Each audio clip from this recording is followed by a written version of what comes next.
Assalamualaikum warahmatullahi wabarakatuh. Perkenalkan, nama saya Muftuka dengan NIM 2302011010261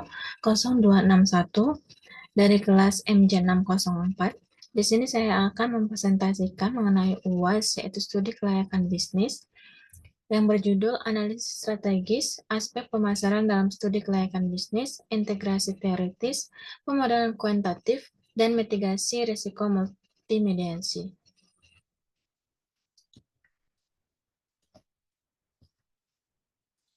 Yang pertama ada latar belakang. Di sini yaitu studi kelayakan bisnis atau SKB sendiri merupakan evaluasi sistematis untuk menilai keberhasilan investasi sebelum direalisasikan guna meminimalkan risiko kegagalan modal. Dalam struktur SKB, aspek pemasaran berkedudukan sebagai akar dan penentu utama komersialitas suatu proyek. Kegagalan dalam menganalisis pasar akan memicu efek domino yang merusak perencanaan teknis dan finansial, seperti kesalahan menentukan kapasitas produksi atau struktur modal. Selanjutnya ada rumusan masalah dan tujuan dari penelitian. Yang pertama ada rumusan masalah. Penelitian ini berfokus pada peran fundamental aspek pemasaran dalam studi kelayakan bisnis, implementasi strategi STP atau segmenting, targeting, dan positioning, dan bauran pemasaran, penggunaan model kuantitatif untuk peramalan permintaan, serta korelasi multidimensi antara aspek pemasaran dengan aspek kelayakan lainnya. Tujuan penelitian sendiri adalah komprehensif, memberikan panduan komprehensif mengenai analisis pemasaran dalam SKB menjadi dasar pengambilan keputusan bagi investor atau manajemen, serta membedah risiko strategis akibat kesalahan proyek pasar. Selanjutnya ada manfaat penelitian, yaitu meminimalkan risiko kerugian modal pada usaha yang tidak menguntungkan, menjadi instrumen kritis untuk menjawab apakah sebuah produk memiliki nilai jual nyata dan dapat diterima konsumen.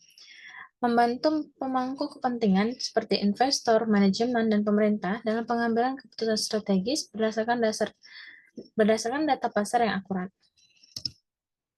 Selanjutnya ada tinjauan pustaka singkat, yaitu mengenai definisi dari studi kelayakan bisnis, yaitu evaluasi ilmiah untuk menilai kelayakan dan keberlanjutan bisnis.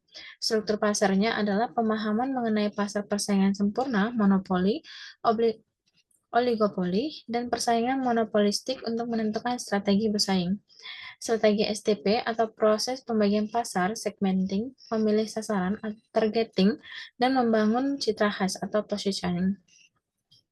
Selanjutnya ada bauran pemasaran atau marketing mix, yaitu penggunaan variabel 4P, yaitu product, price, place, and promotion, untuk barang yang diperluas menjadi 7P, yaitu people, process, physical advice, untuk sektor jasa.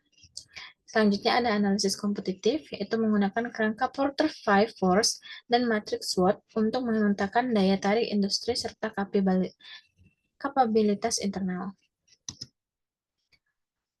Adapun metode penelitian, yaitu jenis penelitian ini menggunakan pendekatan deskriptif kualitatif.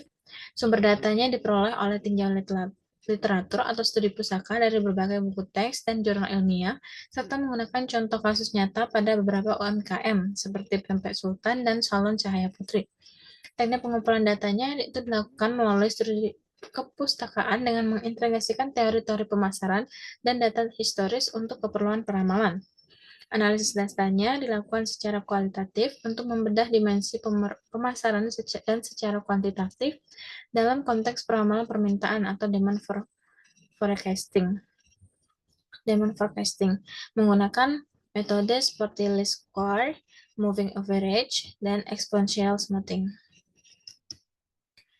Baiklah, itu saja presentasi dari saya. Saya akhiri. Wassalamualaikum warahmatullahi wabarakatuh.